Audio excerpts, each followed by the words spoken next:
nasa disiplina na tayo.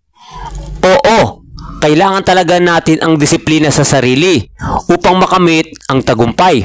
Kasama kasi yan, sa pamamagitan ng pagkakaroon ng disiplina, mas madali nating maisakatuparan ng ating mga layunin at pangarap. Ito ang nagtuturo sa atin na maging masinop sa paggamit ng oras. Kasi ang oras, hindi mo na mababalikan. Kaya maging determinado ka sa lahat ng mga ginagawa patungo sa iyong mga goal. At magtiyaga sa harap ng mga pagsubok.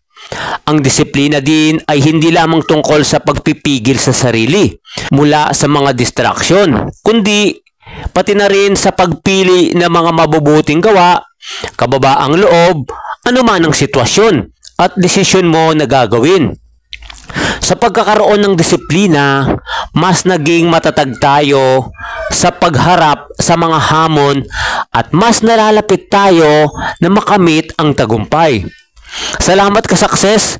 Sana umabot ka sa dulo ng video na to kahit maikli lang dahil sa disiplina sa sarili, malapit ka na maabot ang pangarap mo. Claim mo na yan!